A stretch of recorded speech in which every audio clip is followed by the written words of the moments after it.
नमस्कार दोस्तों। आज हम लोग बात करेंगे हाइड्रोकेफलस के बारे में। हाइड्रोकेफलस ये अंग्रेजी वर्ड है जिसका हिंदी में अनुवाद होएगा, ट्रांसलेशन होएगा दिमाग में पानी भरना। ज़रूरी क्यों है? यह इसलिए ज़रूरी है कि यह नए जन्म लिए बच्चों से लेकर के 10 से 12 साल के बच्चों में, एडल्ट्स में और बूढ़े लोगों में, हर उम्र के लोगों में पाया जाता है, मिलता है। कितना कॉमन है? तो भारत के लिए तो डेटाज अवेलेबल नहीं है, लेकिन अमेरिका के डेटा के हिसाब से हर 1000 बच्चे में जिनका भी जन्म हुआ रहता है, ऐसे नवजात शिशुओं में लगभग 1 या 2 हर ऐसे बच्चे होंगे 1000 में जिनके सिर में यह जन्म के तुरंत बाद पानी भरने की शिकायत शुरू हो जाती है। उम्र बढ़ने के साथ यह रेट और बढ़ता जाता है। बुज़ुर्गों में यह डेटा सबसे ज़्यादा होता है, लेकिन उस बीमारी का नाम नॉर्मल प्रेशर हाइड्रोकेफलस होता है, जिसकी चर्चा हम यहाँ इस वीडियो में नहीं करेंगे। इस हाइड्रोकेफलस में प्रेजेंटेशन क्या होता है? तो अलग अलग, जैसे जो नवजात बच्चे रहेंगे उनके प्रेजेंटेशन या उनके लक्षण अलग रहेंगे। जो खेलने कूदने वाले बच्चे होते हैं 8 से 12 साल की उम्र के बच्चे, उनका प्रेजेंटेशन अलग रहता है। जो एडल्ट्स होते हैं उनका प्रेजेंटेशन अलग होता है। अगर आप में से किसी ने हॉलीवुड की अंग्रेजी की एक मूवी देखी होगी, मेगा माइंड, इस मूवी में किरदार होता है जिसका सिर बहुत चौड़ा होता है, फोरहेड। वो किरदार सबसे नॉटी होता है, सबसे शरारती होता है और सबसे दिमाग वाला होता है। हमारे रूरल एरियाज़ में, ग्रामीण क्षेत्रों में ऐसा माना जाता है कि जिनके फोरहेड या ललाट का साइज़ बड़ा होगा वो लड़के ज़्यादा बुद्धिमान होंगे, ज़्यादा मेधावी होंगे। लेकिन यह एक्चुअली फैक्ट नहीं है, क्योंकि जितने हाइड्रोकेफलस के पेशेंट्स होते हैं, जो नवजात होते हैं या फिर बच्चे होते हैं, उनके फोरहेड का साइज़ नॉर्मल बच्चों की तुलना में काफ़ी ज़्यादा होता है। तो अगर आपके बच्चे के फोरहेड का साइज़ बड़ा है तो आप इसको लेकर खुश ना हो, कम टू योर डॉक्टर। तो क्या इकलौता सिर का बड़ा होना ही इसका प्रेजेंटिंग फीचर होगा? नहीं।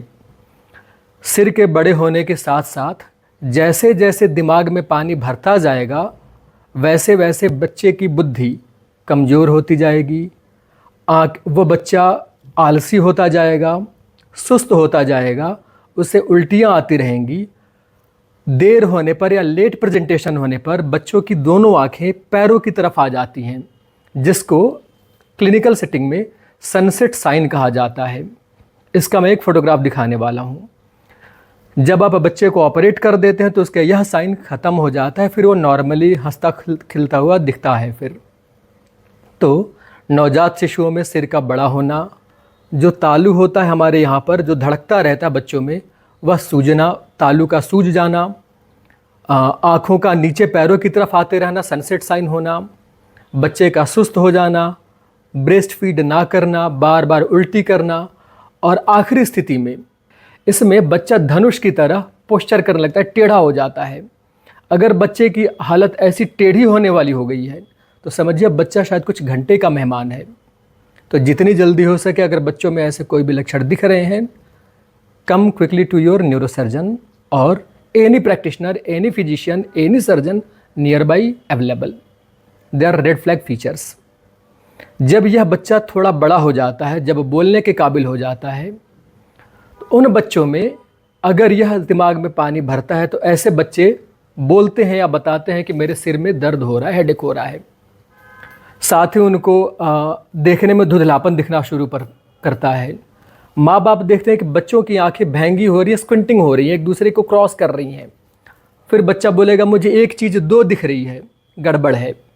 तो सिर में दर्द होना, उल्टी होना, एक चीज़ का 2 चीज़ दिखना, दिखाई पड़ते वक्त भैंगेपन का होना, स्क्विंट का होना, और इसके लेट होने पर होश का कम होना, बच्चे का कोमाटोज होना, ये सारे के सारे फीचर्स फिर आपको लक्षण बताएंगे कि बच्चे के दिमाग में शायद पानी भर रहा है। यह इसके अलावा बहुत सारे अन्य बीमारियों के भी लक्षण होते हैं, लेकिन हाइड्रोकेफलस के ये चीफ फीचर होते हैं। एडल्ट्स में भी प्रेजेंटेशन ऐसा ही होगा, जिनमें सिर दर्द होगा, ब्लरिंग ऑफ विज़न होगा, 1 का 2 दिखना होगा, उल्टी होगी, खाना खाने का मन नहीं करेगा और अंत में वो पेशेंट कोमाटोज होना शुरू कर देगा। क्यों होती ये परेशानी, क्यों होती यह बीमारी? तो जो नवजात शिशु होते हैं उनके में यह जन्मजात बीमारी होती है। कुछ लोगों के अगर मदर में रूबेला का इन्फेक्शन था तो बच्चे में उस इन्फेक्शन के कारण दिमाग में पानी भरना शुरू कर देगा, इन्फेक्शन इन यूटेरो। कुछ बच्चों में न्यूरल ट्यूब डिफेक्ट, यह एक टेक्निकल वर्ड होता है, के कारण यह बीमारी हो जाती है। कुछ बच्चों में एक्वेडिक्टल स्टेनोसिस के कारण यह बीमारी हो जाती है। ब्रेन ट्यूमर के कारण यह बीमारी हो जाती है। जन्म के वक्त जब बच्चे को बाहर डिलीवर कराते हैं उस वक्त कई बार दिमाग के अंदरूनी हिस्से में ब्लीडिंग हो जाती है, जिसको इंट्रावेंट्रिकुलर हेमरेज कहते हैं। इसके बाद भी यह हाइड्रोकेफेलस बच्चों में हो सकता है, नवजात शिशुओं में। अगर किसी बच्चे, और जो बोलने वाले वर्ग के बच्चे होते हैं जो थोड़े ज़्यादा बड़े हो गए उनके वाले में मुख्यतः यह मेनिंजाइटिस के बाद, जैसे जापानी में इनकेफेलाइटिस या किसी तरह का इनकेफेलाइटिस, मेनिंजाइटिस या दिमागी टीबी होने के बाद या सिर की चोट लगने के बाद या ब्रेन ट्यूमर के बाद यह बीमारी हो सकती है। यही सारी चीज़ें एडल्ट्स में भी होती हैं। इलाज क्या है? तो इसके लिए 2 तरह की सर्जरीज होती है। एक पतली सी ट्यूब ब्रेन में और पेट तक पहुंचा दी जाती है ताकि ब्रेन का पानी वहां से निकलकर पेट तक पहुंचे। इसको शंट सर्जरी कहते हैं, वेंट्रिकुलो पेरिटोनियल शंट।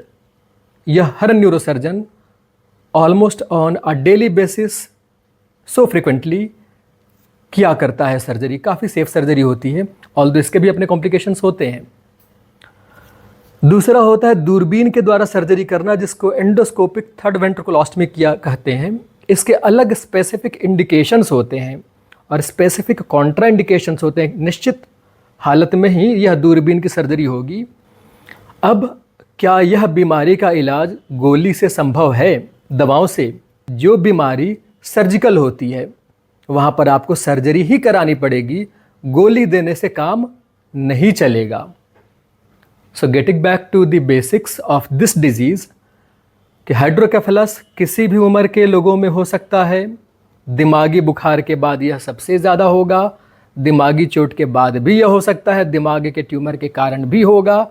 इसमें सुस्ती आना या हरकतों में कमी होना, कोमाटोज होना देर का लक्षण है, लेट फीचर है। अगर इसके पहले उल्टी हो, सिर दर्द हो या फिर सिर का साइज बड़ा होने लगे बच्चों, नियोनेट्स में, तो फटाफट से डॉक्टर के पास पहुंचो। किसी भी लक्षण को इग्नोर ना करो।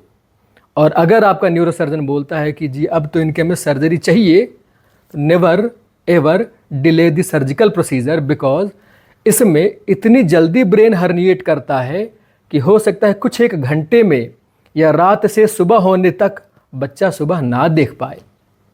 Trust your doctor and proceed for this surgery. Thank you.